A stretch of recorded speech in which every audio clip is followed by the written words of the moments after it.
Andanar to occupy the podium for the open forum. If you have any question, please just stand and proceed to the microphones in front. Okay? State your name and your affiliation, then your question.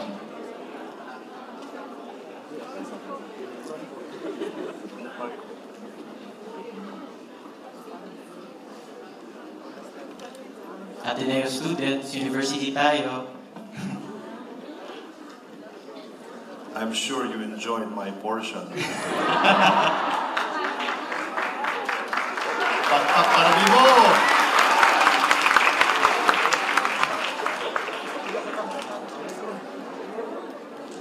I would like to congratulate the men and women behind the documentary.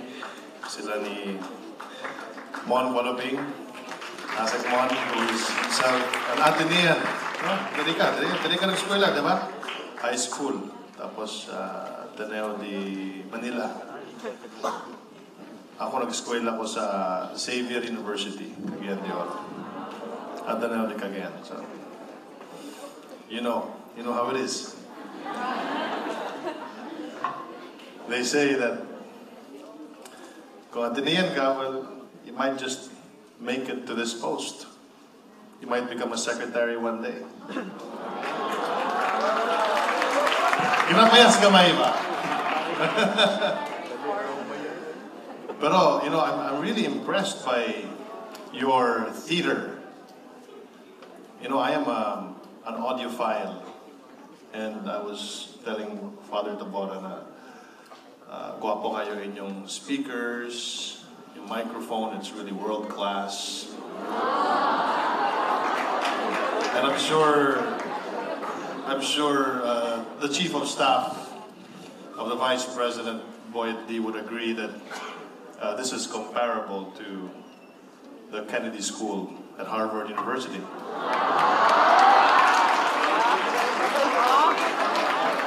Why binuang? It's real. Kuwang gid siya. High-tech gid siya. As we say it in Cagayan de Oro, tsada kaayo.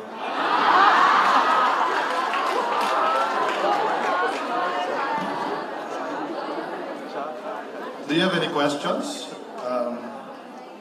Yes, please.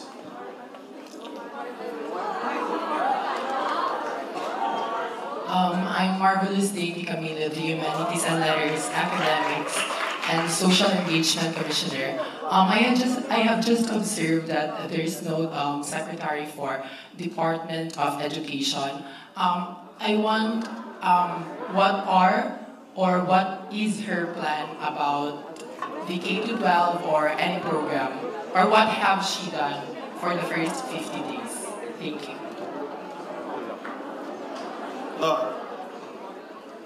Secretary Briones was there earlier. Maybe he didn't notice lang, pero... But the K-12 program, na-explain man ni sa amo ni Secretary Briones that there's so much work to be done, strengthening the infrastructure, classrooms, even the curriculum mismo. So. Okay, next question. Hi, sir. Real Benedict, Ate News, official student publication of Ateneo de Davao. I'm just wondering why did you choose Davao to be the venue of the first screening of the first 50 days of Duterte? Why Davao? And why Ateneo specifically? My answer to that is, why not?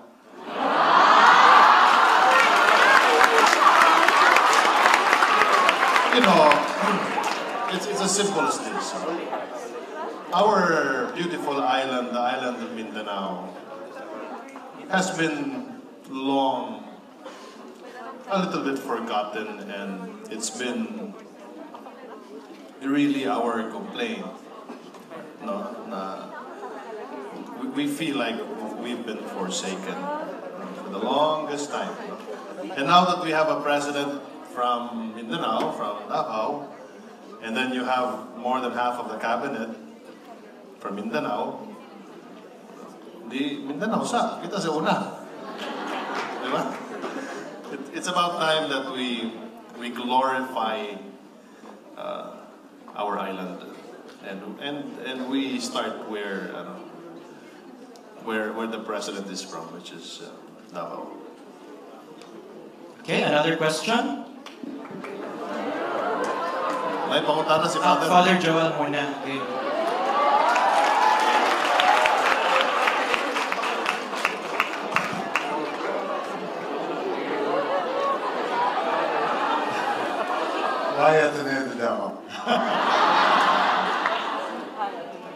Thank you very much for the presentation. It was very informative.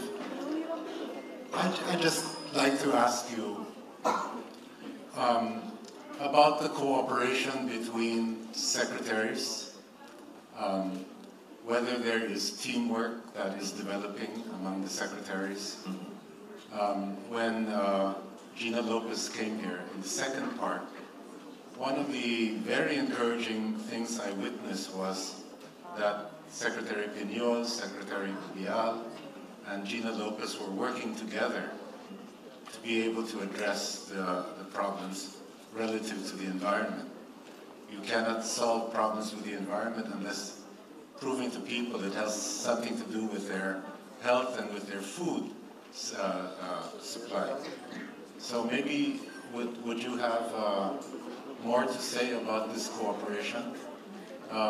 I think it would be essential also in the fight against drugs, to complement the fight against drugs with measures for sustainable development, measures for uplifting the people themselves. Thank you.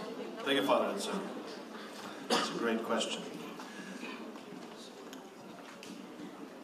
I will speak first from our end at the Presidential Communications Office, and a testament of our continuous cooperation with the other cabinet portfolios is the documentary right now that we just showed you.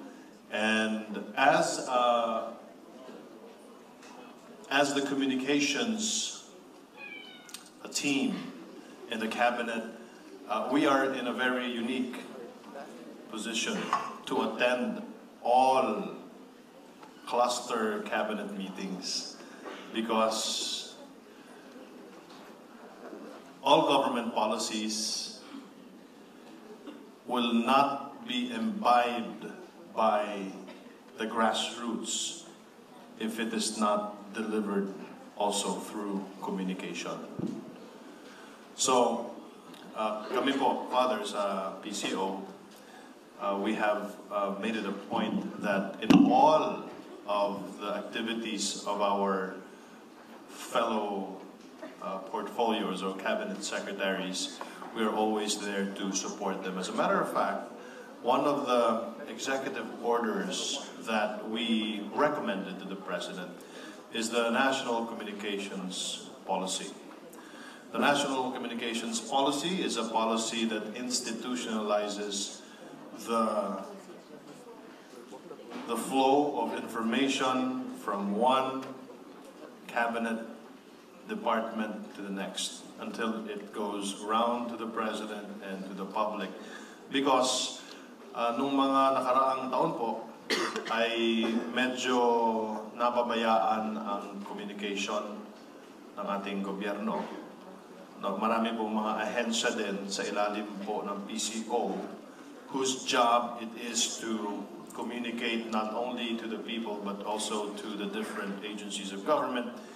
At ito po yung mga ahensya tulad ng Philippine Information Agency na medyo nawalan po ng kakaunting impluensya at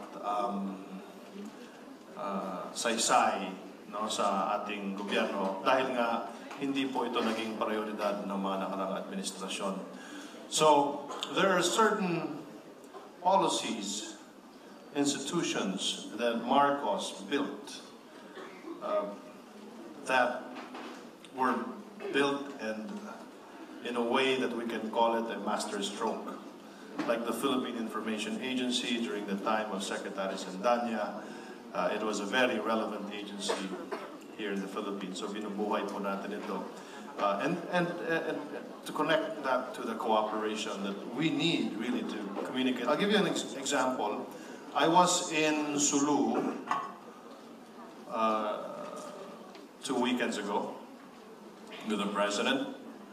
At ang sinabi po sa akin ng manager ng Sulu, Radyo ng Bayan, Mr. Secretary, this is the first time that we have ever had a press secretary in Sulu. Ganun din po yung sinabi sa akin dun sa Bukidnon at sa Cagayan de Oro na hindi po dinadalaw ng press secretary yung Philippine News Agency or Philippine Information Agency or Channel 4 Radyo ng Bayan na nasa ilalim po ng poder natin. At sabi ko po sa kanila, just like as the island of Mindanao has long been forsaken, now I know that pati po pala yung mga ahensya, mga regional offices, Father, ay napabayaan po. So how can you communicate and how can you solve the problems of Maria if you don't go to Maria and ask her the problem? So pagdating po naman sa loob ng cabinet, Father, no? Ito po ay ang saksihan ko po ay lahat nag-uusap-usap kung paano makatulong yung isang department doon po naman sa polisiya ng ibang departamento. Okay, thank you, Secretary. Sir, si student muna kasi nabara siya kanina ni Father. Magandang umaga po sa inyo, Secretary Andanar. My name is Ray Alonsagay, a fourth-year mass communication student. And also a member of Atenews, the official student publication of Ateneo de Davao University. Considering that our country is on the ring of fire, which is affected by typhoons, earthquakes, and tsunamis, etc., ano po yung plano ng mga government agencies such as the Department of Science and Technology and NDRRMC in order for our country to become disaster prepared and also mas madali tayo maka-adapt ng effects ng climate change in the years to come. Thank you. Magandang tanong yan. Masasagot ko po yan. I can only speak on behalf of the department na pinapatakbo po natin. Ay nagkaroon po tayo ng panukala at binasa po ito ng ating Pangulo nung nakaraang State of the Nation Address. At yung binasa po ng Pangulo ay yung ating isinumiting panukala na magtatagpo tayo ng isang broadcast hub. At the same time, this broadcast hub is an emergency broadcast protocol of the nation. At itatayo po ito sa lugar, itong broadcast hub, sa lugar na hindi po tinatamaan ng bagyo. Ang tawag po natin dito ay Mindanao Broadcast Hub, which will be in Davao. So kahit po binabagyo yung mga kapatid natin doon sa Visayas at binabagyo po doon sa Maynila, kahit binaha po sila, ay maaari po tayong mag-broadcast at maaari po tayong makikipag-communicate sa ating mga kababayan sa pamagitan ng Mindanao Broadcast Hub, which will become a state-of-the-art media hub in Mindanao. And for people like you who are taking up mass communication, you no longer have to go to Manila to become one of the creme de la creme newscasters. You can stay here in Mindanao. And to add to that, yung broadcast hub po dito sa Davao ay magkakaroon po ng 4 na studio. Yung isang studio po doon ay magiging Salam Television, the first Muslim channel in the country.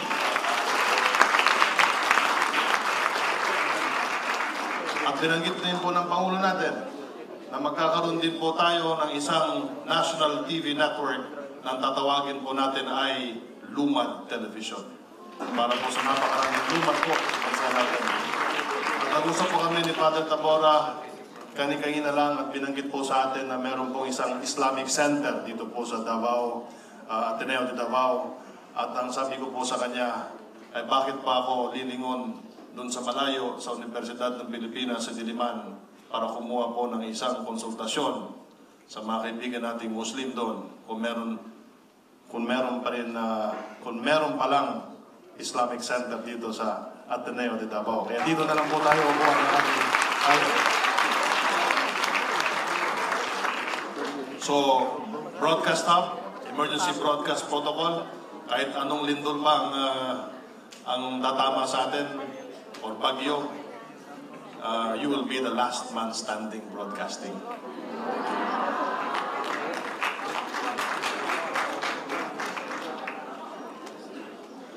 Okay. Mag-okay naman siguro? Sir, Secretary, may follow-up po. Meron po kayong timetable like kailan po ma-launch yung Mindanao broadcast? Okay, ito po yung ginagawa natin. Kahapon lang po. Ito, sariwang-sariwa, kausap ko po si DBM Director Larry Dalipe at tinanong ko po siya bakit ho yung aming budget, ganito lang po yung in-approve ninyo. How can we make the dream of our President possible? Kung bibigyan nyo lang po kami ng kapipirangkot na budget na 200 million. Kaya sabi ko, pero ang sabi niya po sa akin ay ito po ang dapat yung gawin, Mr. Andanar. Ito yung mga dapat mong gawin at ibibigay namin sa inyo yung 1.5 billion pesos na hinihingi mo. Ngayong taon na ito, huwag natin hintayin ang 2017 para masimula na at para maihabol po natin kahit paano. Kung hindi man ang TV station, kundi kahit yung programming man lang na Salam Television na maihabol po natin bago po mag-ikalawang SONA ang ating Pangulo sa Hulyo sa susunod na taon. Thank you, sir. Sir in blue. Magandang umaga po. Ako po si Dan Pantoja ng Peace Builders Community. Peace building field worker po ako dun sa mga conflict areas. Natutuwa po ako nung nagkaroon ng unilateral ceasefire declaration ang ating Pangulo. Kaya lang nag-loot. Sa ginagawa po ngayon sa GPH at NDF na usapan, iniisip na po ba ng administrasyon ngayon, lalo na komunikasyon kayo, yung ceasefire mechanism sa ground, napakahalaga po nun. Kasi kahit anong declaration natin sa taas, kapag walang mekanismo sa baba, parang siguro hindi din mangyayari. Pangalawa pong kaakibat ng tanong kong yun ay ano ang role ng CSO, Civil Society Organizations, sa ceasefire, kung meron silang role, at ano ang emphasis, ano ang pananaw ng Pangulo, ng administrasyon tungkol sa IP dahil sila talagang naapektuhan nitong armed conflict na ito. Salamat po sa katanungan. Noong unang idineklara ng ating Pangulo ang unilateral ceasefire, sa pagkakalam ko po, sir, ay nagkaroon agad ng panuntunan ang Armed Forces of the Philippines kung ano po yung mekanismo na gagamitin sa ceasefire. No? Hindi lang po sa Mindanao, pati po sa Visayas at sa Luzon, kung meron pong ating mga kapatid na miyembro ng CPP, NPA, NDF. Pero unfortunately, ay nabulabog ito, nabulilyaso, kaya hindi po na, winidraw po ito ng Presidente. No? Pero, that's already water under the bridge. No? Ang maganda pong balita dito, sir, ay tuloy-tuloy po ang pakikipag-usap ng ating pamahalaan sa CPP, NPA, NDF. As a matter of fact, naglabas ng isang statement si Ka-Joma Season 2 days ago at sinasabi niya na siya natutuwa dahil ang ating Pangulo ay tuloy-tuloy ang kanyang pakikipag-dialogo sa ating mga kapatid sa kaliwa. At patunay po dyan ang peace talks na mangyayari ngayong August 22 sa Oslo, Norway, at papunta na po doon ang ating kalihim na si Bebot Bello at si Secretary Just Duresa ay patungo na rin po doon sa susunod na araw. At pagdating po naman sa ikalawang tanong ninyo, ito po ay may kinalaman sa civil society o the civic organizations na ang gobyerno po natin ay bukas. Bukas po ang pintuan ng gobyerno natin sa mga civil society organizations, civic groups para tumulong sa napaka-tagal ng problema ng ating bansa patungkol sa kapayapaan. At patunay po dyan yung social agenda po ng ating Cabinet Secretary Johnny Vasco na very inclusive at sinasama po lahat ng miyembro ng civil society. At pagdating po naman sa problema ng ating mga katutubo, ang ating IPs, ay ganoon din po. Ang Pangulo ay bukas po ang pintuan ng ating Presidente at bukas ang pintuan ng Office of the Cabinet Secretary para tulungan ng ating mga katutubo sa kanilang mga problema dito po sa ating bansa. So, sir, kung meron po kayong mga request, kailangan huwag po kayong magatubili. Lapitan niyo po ako para kung ano man yung concerns niyo. Ilalapit ko po kay Secretary Johnny Vasco. Sir, another question from a student. Good morning, Mr. Secretary. I'm Zimmerman po, second year International Studies student major in Asian po. Ako mahirap tanong mo. Hindi po, sir. My question po, sir, is that, is the Philippines really capable of stabilizing or keeping the K-12 curriculum, or are we not risking the generation for the curriculum experimentation? Kasi po, sir, I came from a public school po, Davao City National High School. Unfortunately, sir, I visited the school after graduating from it, and unfortunately, sir, some of the juniors they frequently tell me na, ate, unsa man yung mga, na may ubang times tayo yung ang libro, dili maoo niya, na times po na, dali lang makorek ang libro sa mga estudyante, sir. So, are we really capable of the K-12 curriculum and stand by it, stand firmly with it? Palagay ko naman, there's no turning back.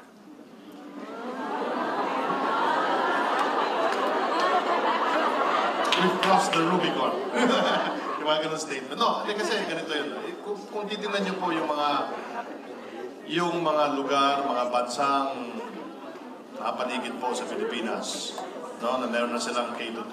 Ito po yung mga bansang mas maunlad po sa atin. No? At alam ko, 2 bansa na lang ata yung hindi K-12. No? O isang bansa na lang, kasi tayo may K-12 na. Kung titignan po natin, at lalo na, we have to consider that our nation is a nation that is very dependent on the revenues, the remittances of the OFWs, no? So we need to get our act together to be at par with the educational system of the other countries, no? Ang masakla po kasi, meron tayong 8 milyong OFWs at padami ng padami po yung umi-exit ng bansa natin.